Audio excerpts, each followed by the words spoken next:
High আমার প্রিয় ছাত্রছাত্রী, এখন আমি আলোচনা করতে চলেছি অন ডুইং নাথিং এর সেকেন্ড পার্ট নিয়ে। তো ফার্স্ট পার্টটা পড়িয়ে দিয়েছি। তো অন ডুইং নাথিং এই প্রবন্ধের মধ্যে প্রাবন্ধিক যেটা বলতে চাইছেন, যে মেন ব্যাপারটা সেটা হচ্ছে যে কোনো কিছু মানে কিছু না করা, অর্থাৎ বিশ্রাম, অর্থাৎ অলসতা।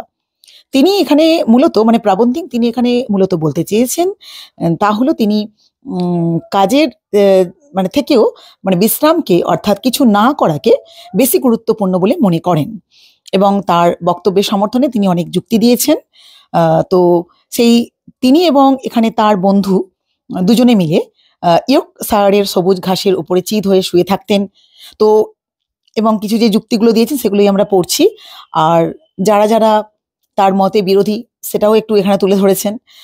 তার মতে, অর্থাৎ প্রাবন্ধিকের মতে, বিশ্রাম হচ্ছে এখানে একটা গুরুত্বপূর্ণ বিষয়, এবং বিশ্রামই এখানে একটা শিল্প। এটাই মানে মানে প্রবন্ধের মূল বিষয় হচ্ছে কি কোনো কিছু মানে কিছু না করা, অর্থাৎ বিশ্রাম। ঠিক আছে, তো চলো আমরা সেকেন্ড পার্টটা পড়ি। When and where he had been renouncing us, I do not know. কখন যে মানে সে কখন আমাদের নামে যে নিন্দা করেছেন, ডিনাউন্সিং অর্থাৎ দোষারোপ বা নিন্দা করেছেন, সেটা আমরা বুঝতে পারিনি। Nor do I know what hilarious company had invited and received his confidence. এবং আমরা এটাও বুঝতে পারিনি যে তার সঙ্গী সাথীরা কিভাবে আমাদেরকে নিয়ে হাসি ঠাট্টা করেছে সেগুলো। দেখো, আমি একটু আমার মতন করে বাংলাটা একটু গুছিয়ে বলে দেওয়ার চেষ্টা করছি। তার কারণটা, এখানে লাইন বাই লাইন ওয়ার্ড করতে করতে ওই মিনিংটা দাঁড় করানো যাবে না। তো সেই কারণেই আমি যেটা অ্যাকচুয়ালি প্রাবন্ধিক বলতে চাইছি আমি সেটাই বলার চেষ্টা করছি। ঠিক আছে। Strange things happen at this season when the unfamiliar sun ripens our eccentricities. এবং অথবা আমরা এটা মানে এরকম সময়ে বলতে পারো, এরকমই সময়ে একটা অদ্ভুত মানে ঘটনা ঘটে থাকে, যখন উত্তপ্ত সূর্য আমাদের যে একাগ্রতা বা আমাদের যে খামখেয়ালিপনা মধ্যে একটা কি করে না, বিঘ্ন ঘটায়। It was only last year or the year before that some enterprising person who had organized a conducted tour to the continent arranged as a bait for the more intellectual holiday makers that a series of lectures should be given to the party by eminent authors at various places in route. মানে এর মধ্যে কি বলতে চাইছে, বলতে চাইছে যে গত বছর কিংবা তার আগের বছরে বেশ কয়েকজন আর কি অতি উদ্যমী মানুষ মানে একটা ট্যুরের ব্যবস্থা করে, মানে গাইড করে করে আর কি নিয়ে যাবে, ট্যুরের ব্যবস্থা করে। এবং তারা একটা মানে প্রলোভন হিসেবে একটা মানে ঘোষণা করে। সেই ঘোষণা কি না, তারা যে ভ্রমণ করবে, তারা যে যাত্রাপথ, সেই যাত্রাপথের মানে মাঝে মাঝে বিখ্যাত কিছু লেখকগণ দিয়ে বিশেষ বক্তব্যের ব্যবস্থা থাকবে। ঠিক আছে, তারপরে বলছে দেখো, the happy tourist set out and their conductor was as good as his word. মানে এখানে যে সমস্ত যাত্রীগণ তারা কি হয়, তারা খুব খুশি হন। এবং কেন না, তাদের যারা আয়োজনটা করেছে উদ্যমী বা উৎসাহী মানুষেরা তাদের কথা রেখেছে বলে খুব খুশি যাত্রীগণ। For behold, at the very first stopping place, Dean Ingray gave them an address on the modern love of pleasure. তো প্রথমে কি যাত্রা মানে যখন করবে তখন তো বিভিন্ন বিখ্যাত রাইটারদের দিয়ে একটা ভাষণের ব্যবস্থা করেছে। তো প্রথমেই মানে যে ভাষণ দেওয়ার জন্য তারা ডেকেছেন বিখ্যাত লেখা ডিন ইরগে মহাশয়কে, যিনি আর কি আধুনিক ভালোবাসা সম্পর্কে একটা মানে বক্তব্য বা একটা ভাষণ দিলেন। But whether Mr. Selfridge had been addressing a crowd of holiday makers or a solemn conference of Emporium owners, I do not know, but I do know that he said that he hated laziness more than anything else and held it the greatest of sin. তো এর মধ্যে কি বলতে চাইছে, কিন্তু Mister সেলফ্রিজ একদল মানে যে যাত্রী অর্থাৎ পর্যটকদের সামনে ভাষণ দিয়েছিলেন। মানে তারা ওই বিভিন্ন যে বাণিজ্যের মালিক এম্পোরিয়াম অর্থাৎ বিভিন্ন ব্যবসা বাণিজ্যের মালিকদের সামনে, কিন্তু সেটা ঠিক মানে বোঝা গেল না। কিন্তু তিনি তার ভাষণে যেটা বলেছিলেন সেটা হচ্ছে কি, যে বিশ্রাম বা অলসতাকে তিনি ঘৃণা করেন এবং এটা মনে করেন যে বিশ্রাম বা কোনো কিছু না করা বা অলসতা হলো সব থেকে বড় পাপ, মানে সিন্স মানে কি পাপ। আই বিলিভ টু দ্যাট, আমার মনে হয়, আই বিলিভ টু দ্যাট, আমার মনে হয় দ্যাট হি ডেলিভার্ড, তিনি যে আর কি ভাষণটা দিয়েছিলেন, সাম judgment on persons who waste time, but I have forgotten his reasons and instance, and to be frank, would count it a disgraceful waste of time to discover again what they were. তো যেটা বলছিলাম যে তিনি এটা মানে মানে আমার মনে হয় আর কি, প্রাবন্ধিক বলছেন আমার মনে হয়, মানে তিনি তার ভাষণে বলেছিলেন, তোমার মিস্টার সেলফ্রিজ আর কি তার ভাষণে বলেছিলেন যে যে সকল মানুষ আর কি সময় নষ্ট করে তিনি তাদের ঘৃণা করেন। তবে তিনি কি কি যুক্তি বা উদাহরণ দিয়েছিলেন এই মুহূর্তে সেটা আমার স্পষ্ট আর কি মনে পড়ছে না। আর আমি আমার মনে হয় আমি সেটা মনে করে সময় নষ্ট করতেও মানে চাইছি না। Mister Selfridge did not mention us by name, কিন্তু মিস্টার সেলফ্রিজ আমাদের নামটা তিনি সরাসরি নেননি, এটা ঠিকই, but it is hardly possible to doubt that he had us in mind throughout his attack on idleness. কিন্তু আমাদের নাম সরাসরি না নিলেও তিনি কিন্তু এই অলসতা সম্পর্কে যদি তিনি বক্তব্যটা দিয়েছিলেন আর কি যাত্রীদের সামনে, যে পর্যটকদের সামনে তিনি আমাদের কথাই বলেছিলেন, তাতে কিন্তু কোনো ডাউট বা কোনো সন্দেহ ছিল না। Perhaps he Perhaps he had a frantic vision of the pair of us lying flat on our backs on the moor. মোর বলতে যেটা পতিত জমি বা জলাশয় এমনকি বোঝানো হচ্ছে।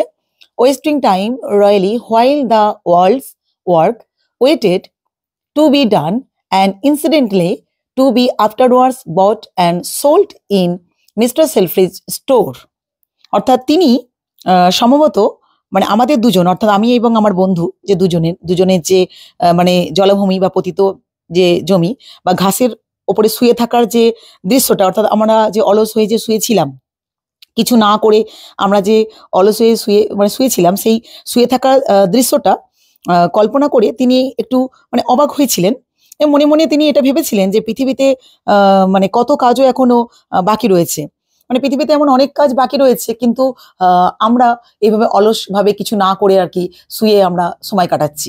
তো তিনি এটা বলতে চেয়েছেন। I hope he had for the side should have done him good. We are a pleasing spectacle at any time, but when we are doing nothing, it would do any man's heart good to see us, even in the most fragmentary and baffling vision. অর্থাৎ মানে আমি আশা করি, প্রাবন্ধিক বলছে, আমি আশা করি যে সে ছিল, কারণ তার দৃষ্টি তাকে ভালো করা উচিত ছিল, কারণ তার দৃষ্টি ভালো নয়, অর্থাৎ আমাদেরকে নিয়ে যে এইভাবে বলে যাচ্ছে তার দৃষ্টিটা ভালো করা উচিত ছিল। আমরা মানে যে কোনো সময়ই একটা আনন্দদায়ক দর্শনীয়, কিন্তু যখন আমরা কিছু করি না তখন আমাদের মানে দেখতে যে কোনো মানুষেরই নিশ্চয়ই তাদের ভালো লাগবে, হৃদয় থেকে ভালো লাগবে, কারণ আমরা কিছু না করে রয়েছি। তো এটা যে কোনো মানুষেরই তাদের ভালো লাগার বিষয়। তো সে এমনকি তাদের সবচেয়ে খণ্ডিত ও বিস্ময়কর দৃষ্টিতে, সে ফ্র্যাগমেন্টারি মানে খণ্ডিত দৃষ্টিতে বলো, আর ব্যাপলিং ভিজন অর্থাৎ তোমাদের বিস্ময়কর দৃষ্টিতে, ফ্র্যাগমেন্টারি অ্যান্ড ব্যাপলিং ভিজন অর্থাৎ খণ্ডিত দৃষ্টিতেই বলো আর বিস্ময়কর দৃষ্টিতেই বলো, ভালো লাগবে তাদের, কারণ আমরা কিছু না করে রয়েছি। তো যে কোনো মানুষের হৃদয়ে তো এটা একটা ভালো লাগারই বিষয়। আনফর্চুনেটলি, দুর্ভাগ্যবশত, Mister Selfridge had probably already made up his mind about the sin. অর্থাৎ অলসতা সম্পর্কে যে পাপ, সবচাইতে বড় পাপ হচ্ছে অলসতা, এই ব্যাপারটা তিনি তো অলরেডি মনের মধ্যে মানে একটা তৈরি করে নিয়েছিলেন, as he would call it, মানে অফ লেজিনেস, অর্থাৎ এই অলসতাকে তিনি সব থেকে বড় এখানে পাপ বলে আখ্যায়িত করেছেন। And so was not open to conviction, was not ready to be pleased. সেই কারণেই তিনি আর সন্তুষ্ট হতে পারছিলেন না, যার জন্যে তিনি আর পরবর্তী সময়ে তার সন্তুষ্ট হতে প্রস্তুত ছিলেন না আর কোনো বিষয়ে। It is a PT and all the more So because his views seem to me to be wrong and quite definitely harmful. তো এটা একটা দুঃখজনক এবং আরো বেশি কারণ তার তার যে মত মানে তার যে মতামত মানে আমাদের কাছে ভুল এবং অবশ্যই এটা একটা ক্ষতিকারক বলে মনে হচ্ছে। মানে আমার মনে হয় মিস্টার সেলফ্রিজ আগে পাপকেই অলসতা বলে মানে বলেছেন, অলসতাকে পাপ বলে ঘোষণা করেছেন। তার ফলে তারপরে আমাদের দুজনের এই যে কিছু না করে শুয়ে থাকার দৃশ্যটা উপভোগ করতে পারেননি, সন্তুষ্ট হননি। তাই আমার মনে হয় তার বক্তব্যটা ভুল এবং খুবই ক্ষতিকারক। ঠিক আছে? তাহলে এখানের মধ্যে আমরা কি দেখতে পেলাম? যে মিস্টার সেলফ্রিজ তার সঙ্গে প্রাবন্ধিকের মধ্যে একটা যেন বিতর্ক হচ্ছে। ঠিক আছে? প্রাবন্ধিক তিনি অলসতাকে এখানে গুরুত্ব দিয়েছেন, বিশ্রামকে এখানে গুরুত্ব দিয়েছেন, কিছু না করাকে এখানে একটা মানে কি বলবো ভালো বিষয় হিসেবে তুলে ধরেছেন। কিন্তু সেলফ্রিজ তিনি কিন্তু মানে অলসতাকে পাপ বলে উল্লেখ করেছেন এবং তিনি সেটাই আর কি ভাষণ দিচ্ছেন পর্যটক দের সামনে। তো এটাই হচ্ছে ব্যাপার। কিন্তু প্রাবন্ধিক তিনি এটা মানতে পারছেন না। তিনি এটা বলছেন যে এই বক্তব্যটা ভুল এবং খুবই এটা একটা হার্মফুল, একটা ক্ষতিকারক বিষয়। ঠিক আছে? All the evil in this world is brought about by persons who are always up and doing. মানে এই পৃথিবীতে সমস্ত যে খারাপ কাজগুলো হয়, মানে খারাপ কাজগুলো হয় তাদের দ্বারাই সংগঠিত হয়। অর্থাৎ যারা কাদের দ্বারা সংগঠিত হয় না, যারা মানে সবসময় কিছু না কিছু কাজ করতে থাকে। অর্থাৎ এই পৃথিবীতে যদি কোনো খারাপ কাজ হয় তাহলে কি হয়? যারা কোনো না কোনো কাজ করছে তাদের দ্বারাই এটা হয়। এটাই বলছে, but do not know when they ought to be up nor what they ought to be doing. কিন্তু তারা হয়তো জানে না, এবং তারা হয়তো জানে না যে তারা কি খারাপ কাজটা করলো। তারা যে কি খারাপ কাজটা করলো তারা সেটা হয়তো জানেই না। The devil I take it is still the busiest creature in the universe. তো তিনি বলতে চাইছেন যে আমার মতে, মানে এখানে প্রাবন্ধিক বলছেন, আমার মতে এই পৃথিবীতে সবচাইতে যে ব্যস্ততম মানুষ সেই হচ্ছে এখানে মানে শয়তান। মানে প্রাবন্ধিক বলছেন ডেভিল আর কেউ নয়, এখানে কে বলতো, যারা সব থেকে মানে এই পৃথিবীতে যারা সব থেকে ব্যস্ততম মানুষ তারাই। And I can quite imagine him denouncing laziness and becoming angry at the smallest waste of time. অর্থাৎ সামান্যতম ভুলের কারণেও তারা খুব তাড়াতাড়ি দ্রুত তারা কি হয় উত্তেজিত হয়ে পড়ে, মানে উত্তেজিত হয়ে পড়ে। ইন হিজ কিংডম, তার রাজত্বে, I will wager nobody is allowed to do nothing. তো তার রাজত্বে মানে আমার মনে হয় তার রাজত্বে কোনো এমন মানুষকেই কাজ না করে বসে থাকতে দেওয়া হয় না। Not even for a single afternoon, এমনকি একটা বিকেলেও নয়। কোনো বিকেলেও যে তারা কিছু না করে অবসর ভাবে তারা সময় কাটাবে তাও কিন্তু নয়। The world we all freely admit is in a muddle, মানে এই পৃথিবীতে মানে গন্ডগোল গোলমালে আর কি পরিপূর্ণ। But I for one do not think that it is laziness that has brought it to such a pass. কিন্তু এটা আমার মনে হয় না যে এই গন্ডগোল বা গোলমাল এটা মানে কোনো অলস লোকেদের দ্বারা কিন্তু সৃষ্টি হয়নি। It is not the active virtues that it lacks but passive ones, যে এটি সক্রিয় গুণাবলীর অভাব নয়, বরং এটা নিষ্ক্রিয় গুণাবলী রয়েছে। অর্থাৎ অলসতার মধ্যে এত সক্রিয় কোয়ালিটি নেই বা এত সক্রিয় গুণ নেই যে গোলমাল সৃষ্টি করবে। It is capable of anything but kindness and little steady thought. এটি মানে কাইন্ডনেস অর্থাৎ দয়া এবং সামান্যতম স্থির চিন্তা ছাড়া অন্য কিছু করতে সক্ষম। There is still plenty of energy in the world. There never were more fussy people about, but most of it is simply misdirected. পৃথিবীতে এখনো প্রচুর শক্তি রয়েছে, এর চেয়ে মানে উচ্ছৃঙ্খল লোক কখনো ছিল না। অর্থাৎ পৃথিবীতে যাদের মধ্যে প্রচুর শক্তি রয়েছে মানে বলছে এর থেকে বেশি উচ্ছৃঙ্খল লোক ছিল না। তবে এরা বেশিরভাগই কেবল ভুল পথে আর কি চালিত।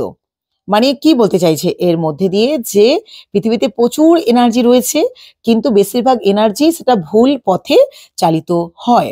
If for example in July 1914 when there was some capital idling, whether everybody emperors, kings, archdukes, statesmen, generals, journalists had been suddenly smitten with an intense desire to do nothing, just to hang about in the sunshine and consume tobacco, then we should all have been much better off than we are now. তো এখানে একটা উদাহরণ দিচ্ছে।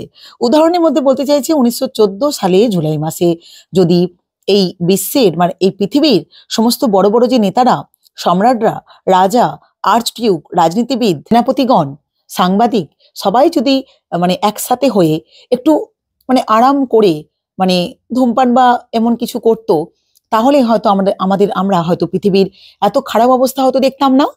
মানে তখন যদি এই মানে ওরা পার্টিসিপেট যদি না করতো, তারা যদি আরাম বা আয়েশ করে যদি সময় কাটাতো, তাহলে হয়তো আমাদের এমন খারাপ অবস্থা দেখতে হতো না। But no, the doctrine of the strenuous life still went unchallenged. There must be no time wasted, something must be done. তো এখানে বলতে চাইছে কিন্তু না, এই যে কাজের কর্মময় জীবনে সময় অপচয় করার কোনো নিয়ম বিধি নেই, মানে কিছু না কিছু আর কি করতেই হবে। And as we know something was done, এবং আমরা জানি তখনও কিছু করা হয়েছিল। এগেইন আবার সাপোজ ধরো our statesmen, instead of rushing off to Versailles with a bundle of ill-digested notions and a great deal of energy to dissipate, had all taken a fortnight of away from all correspondence and interviews, so and what not, and had simply launched about on some hillside. তো এখানে যেটা বলতে চাইছে সেটা হচ্ছে কি, আবার ধরা যাক যে আমাদের রাজনীতিবিদগণ যদি শান্তি চুক্তির নাম করে যদি ভার্সাই নগরীতে গিয়ে সময় অপচয় যদি না করত, তারা যদি কোনো নিরিবিলি এমন কোনো পাহাড়ি জায়গায় গিয়ে মানে এক পক্ষকাল কাটিয়ে আসতেন, or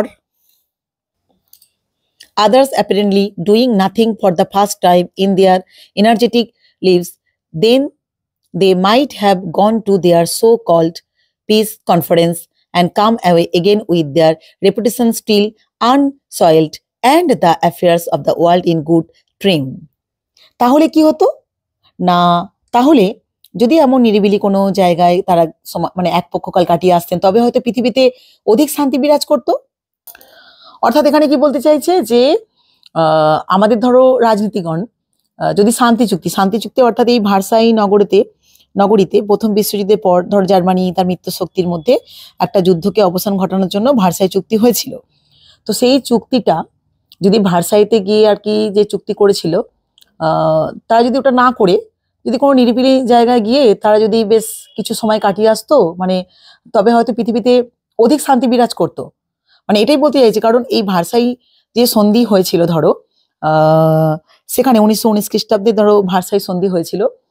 তো সেই সন্ধিতে জার্মানিকে যেভাবে কোণঠাসা করা হয়েছিল, তো তারপরে আস্তে আস্তে জার্মানির মধ্যে একটা পুঞ্জীভূত ক্ষোভ তৈরি হয়েছিল।